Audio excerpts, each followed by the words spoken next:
vamos dar início ao estudo do título 2 da parte especial do Código Penal, que vai tratar dos crimes patrimoniais. O título 2, ele se divide em crimes patrimoniais com violência à pessoa e crimes patrimoniais sem violência à pessoa.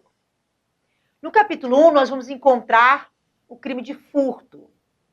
O crime de furto e o crime de furto de coisa comum. Neste capítulo 1, os crimes patrimoniais que serão apresentados são crimes sem violência à pessoa.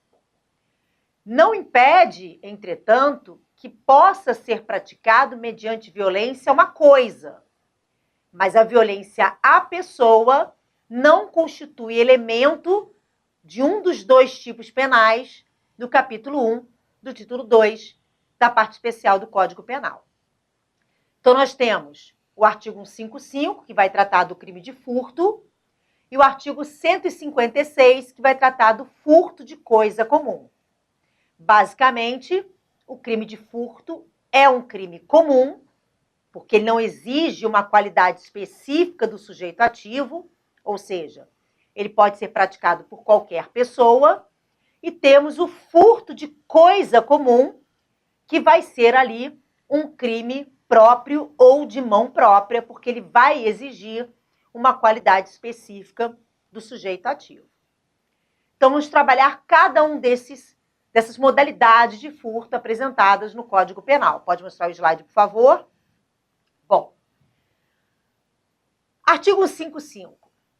Subtrair para si ou para outrem coisa alheia móvel. Primeiramente, o núcleo do tipo.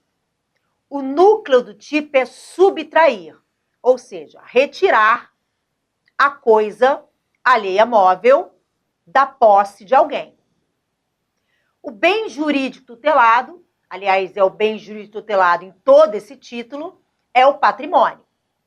Mas não necessariamente o sujeito passivo vai ser o dono ou proprietário da coisa. O possuidor, o detentor da coisa alheia móvel, também é sujeito passivo do crime de furto. Daqui a pouquinho eu vou falar com vocês a respeito do momento consumativo, ou seja, quando é que se consuma o subtrair. Antes, coisa alheia móvel. O objeto material do crime de furto é a coisa móvel que pertence a alguém. Então, a res nullius, a coisa de ninguém, não pode ser objeto de furto. A coisa móvel, para o direito penal, é qualquer coisa que possa ser deslocada de um lugar para outro. Então, a porta de um apartamento, para o direito penal, é uma coisa móvel, porque você pode tirar a porta e levá-la para outro lugar. Estou falando isso por quê? Para o direito civil, essa concepção da coisa móvel é diferente. Então, essa porta do apartamento, por exemplo, na esfera civil, é considerado como um bem móvel. Perdão, como um bem imóvel. Por quê? Porque o acessório segue o principal. Então, se a porta é de um apartamento e o apartamento é um imóvel, a porta, por acessoriedade, também é considerada como imóvel para efeitos civis. Isso não se aplica para o direito penal. Para o direito penal, é muito simples. Se você pode deslocar a coisa de um lugar para outro, ela é móvel. Se não, ela é imóvel. Só chama atenção para vocês tomarem cuidado, por quê? Eu já vi em alguns livros de doutrina, doutrinador penal afirmando que navios e embarcações para o direito penal são coisas móveis, mas que para o direito civil seriam imóveis. Cuidado, essa afirmativa é equivocada. Tanto para o penal quanto para o civil, embarcações e aeronaves são bens móveis. O que acontece no cível é que eles são passíveis de hipoteca. E aí, equivocadamente, pode-se entender que, por serem bens hipotecáveis, que seriam considerados como imóveis. Não. Claro que a gente tem aquela concepção de que o bem móvel é passível de penhora, o imóvel é passível de hipoteca, mas não necessariamente. Os navios, as embarcações, né, e as aeronaves, elas têm um grande valor patrimonial. Por isso que elas são passíveis de hipoteca. Mas o próprio Código Civil, quando elenca os bens hipotecáveis, coloca lá, salvo engano, inciso 1, bens imóveis, inciso 2 ou 3, enfim, embarcações e aeronaves. Ora, se embarcações e aeronaves fossem, por direito civil, imóveis, não estaria ali separado do inciso que diz que os bens imóveis são hipotecáveis. Então, cuidado com essas afirmativas na doutrina penal. Aeronaves e embarcações são bens móveis tanto para o direito penal quanto para o direito civil, ainda que sejam passíveis de hipoteca. Então, para o direito penal, qualquer coisa que pode ser deslocada de um lugar para outro é uma coisa móvel. Mas não é a coisa móvel que é o objeto material do crime de furto. Ela tem que ser alheia. Ela tem que pertencer a alguém. Por isso que eu disse que a res nullius não pode ser objeto de furto. E aí entram aqui algumas considerações. Primeiramente, o cadáver. Cadáver tem natureza jurídica de coisa. E claro que é uma coisa móvel. Você pode deslocar um cadáver de um lugar para outro. Quando esse cadáver pertence a uma instituição de ensino, por exemplo, ou a um museu, uma múmia, por exemplo, a subtração desse cadáver vai ser considerado como crime de furto. Agora, se não pertencer a ninguém, e aí, cuidado, cadáver não é da família, não. Então, o cadáver foi enterrado, alguém foi lá e subtraiu o cadáver, isso não é furto. Porque apesar de ser uma coisa móvel, não é alheia, porque não pertence a ninguém. Mas isso é crime. Só não é crime patrimonial, é crime contra o respeito aos mortos. Artigo 212 do Código Penal. Artigo 211 do Código Penal. Subtrair cadáver ou parte dele.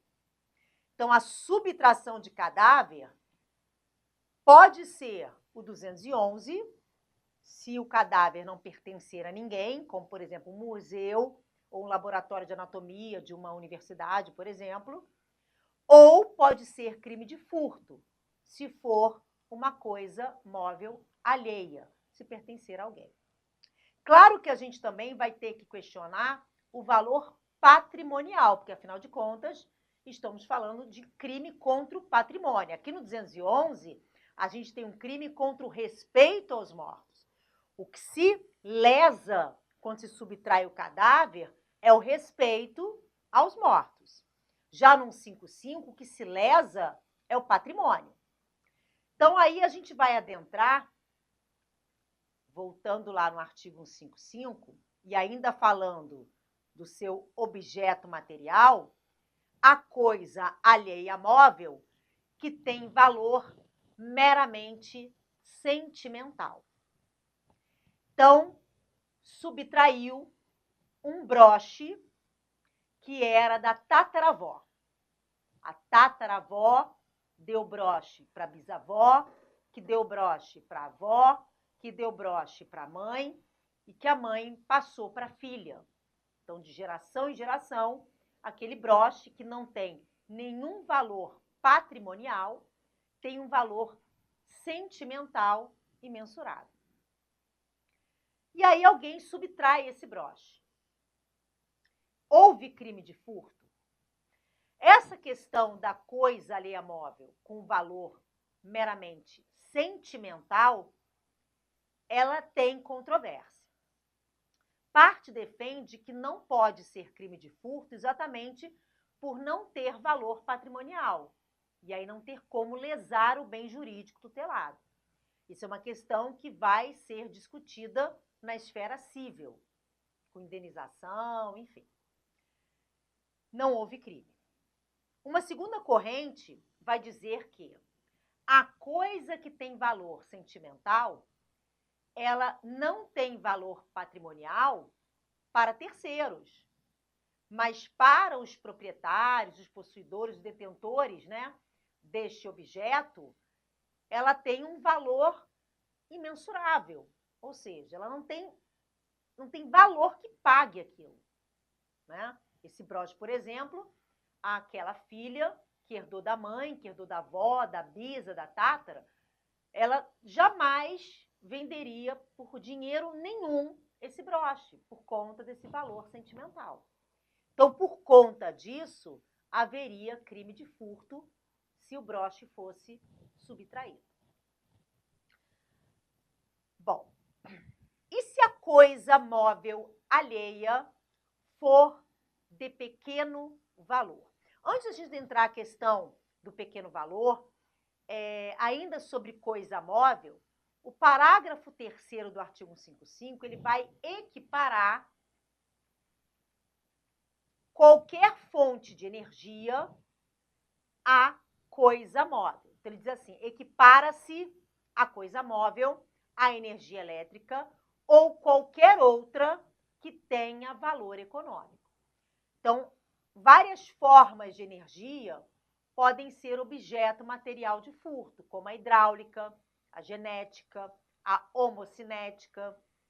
A gente escuta mais, a gente, né, vê mais na prática a subtração de energia elétrica, vulgarmente conhecido como gato.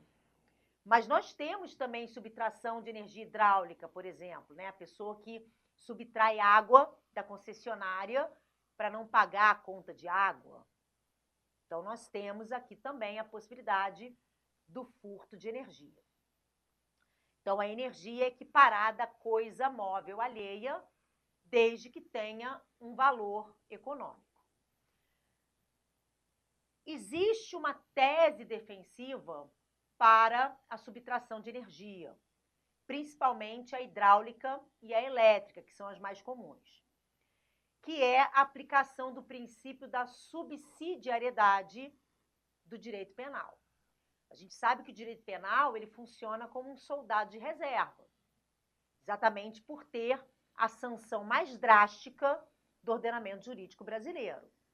Então, a gente tem o princípio da ultima ratio ou intervenção mínima.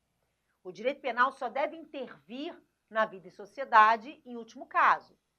Deve-se buscar, através de outros ramos do direito, reprimir e prevenir condutas que são lesivas aos interesses sociais e individuais. Mas a gente pode se deparar com situações fáticas de intervenção penal em que outros ramos, por si só, podem ser suficientes para reprimir e prevenir a conduta. Então, o sujeito que faz um gato, né, uma subtração de energia elétrica, que não constitui um mafuá de fios, né, aquele monte de fio embolado, porque isso pode colocar em risco os demais, né? Pode provocar um incêndio, pode interromper o fornecimento da energia para outros consumidores. Então, o sujeito que faz uma subtração de energia elétrica e hidráulica, que não coloca em risco, né, outras pessoas, não há necessidade de aplicação da sanção penal. Isso pode se resolver na esfera civil, pagando os valores devidos. Então, quando a concessionária de energia descobre o gato, a subtração de energia elétrica, e o sujeito responde criminalmente, a defesa deve alegar o princípio da subsidiariedade do direito penal. Não houve nenhum risco, né? A forma como foi feita a subtração foi feita de forma que não colocaria ninguém em risco, nem poderia intervir no fornecimento da energia elétrica para outros consumidores. O sujeito tem condições, ainda que de forma parcelada, de pagar os valores devidos, então para que a sanção penal? E aí, uma vez que o juiz se convença do princípio da subsidiariedade penal, ele absolve, excluindo a tipicidade material, ou seja, a conduta é formalmente típica, mas não é substancialmente, materialmente típica, e o sujeito não é condenado criminalmente. Claro que essa análise de aplicação da subsidiariedade requer a observação minuciosa do magistrado em verificar se os outros ramos do direito, naquele caso, serão suficientes para reprimir e prevenir a conduta. O sujeito, por exemplo, que subtrai energia para revender, né, esse já não teria, provavelmente, o benefício do princípio da subsidiariedade do direito penal. O cara que faz um gato, uma subtração de energia, com mafuá de fios, colocando ali em risco os vizinhos e até a própria família, também provavelmente não fará jus à aplicação desse princípio. Mas uma vez que o juiz se convença que os outros ramos do direito são suficientes, naquele caso, para prevenir, né, e para punir, não haver necessidade de aplicação da sanção penal, ele absolve, excluindo a tipicidade material ou substancial. E é uma tese que realmente é acatada pelos tribunais de segunda instância e pelos tribunais superiores, né? A aplicação desse princípio no furto de energia.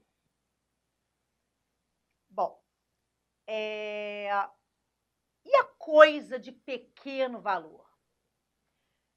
Olhando o parágrafo 2º, a gente vai ver que o legislador tratou da coisa de pequeno valor. E aí fica o seguinte questionamento. Então não cabe o princípio da bagatela, o princípio da insignificância no crime de furto? Porque já teria ali o benefício, o privilégio de uma diminuição de pena ou de aplicação somente de multa no parágrafo 2º. Claro que o legislador, no parágrafo 2º, levou em conta esse princípio da insignificância ou da bagatela, mas, essencialmente, o princípio da bagatela ou da insignificância, ele vai excluir o crime. A conduta vai ser atípica, também por exclusão da tipicidade material. Então, uma vez que o juiz entenda que a coisa não é de pequeno valor, é de valor ínfimo, ele pode aplicar o princípio da bagatela no crime de furto. Claro que quando a gente estuda o princípio da bagatela, a gente estuda aqueles 4 requisitos exigidos pelo Supremo. Então, não é só o valor ínfimo da coisa subtraída que vai ser levado em consideração para aplicar o princípio da bagatela.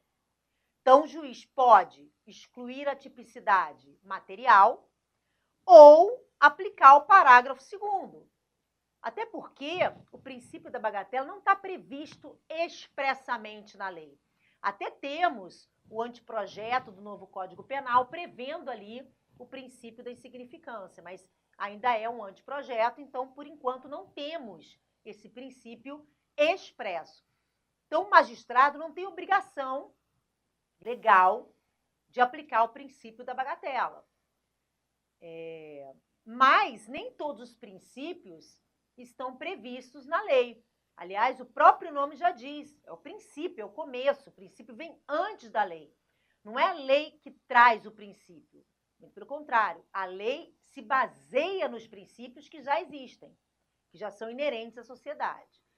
E o princípio da bagatela nasce dessa vertente minimalista do direito penal. Essa vertente que entende efetivamente que o direito penal tem que ser última ratio, tem que ser o soldado de reserva, tem que ser utilizada no controle social em último caso. Então, apesar de não estar expresso na lei, o juiz deveria aplicar o princípio da bagatela, entretanto, na prática, juízes não aceitam, até porque não são adeptos, talvez, dessa vertente minimalista do direito penal. Vamos falar do parágrafo 2º daqui a pouco. Mas, uma vez que o juiz aplique o princípio da bagatela, a gente vai falar que o furto foi bagatelar, e no furto bagatelar, o fato é atípico, por exclusão da tipicidade material ou substancial. O fato é formalmente típico, porque a pessoa subtraiu para si ou para outra em coisa alheia móvel, mas não seria substancialmente, materialmente típica em razão do princípio da bagatela ou da insignificância. Bom, em relação à coisa alheia móvel, por enquanto, era isso que eu queria conversar com vocês. Em relação à expressão para si ou para outra, essa expressão nos leva ao seguinte questionamento: furto de uso é crime? E se é crime, é furto? Se enquadra no artigo 155? Bom, essa expressão para si ou para outrem, ela tem controvérsia quanto à sua natureza. Parte vai dizer o seguinte: para si ou para outrem, eu vou abrir aqui o slide só para a gente ilustrar.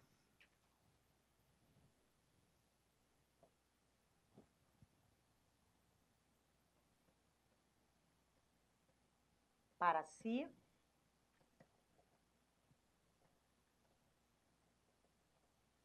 ou para outra.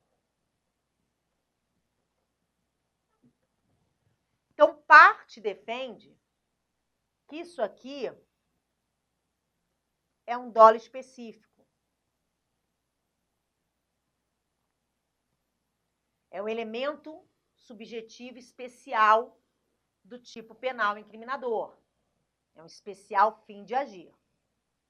Então, para quem defende que isso aqui é dolo específico, não basta ter o dolo de subtrair. Tem que subtrair para ficar com a coisa, para si ou para outra. Sendo assim, o que a gente chamaria de furto de uso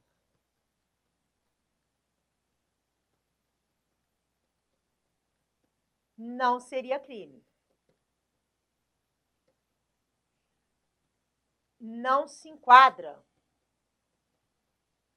no artigo 155 e nenhum outro tipo penal incriminador. Portanto, é formalmente atípico.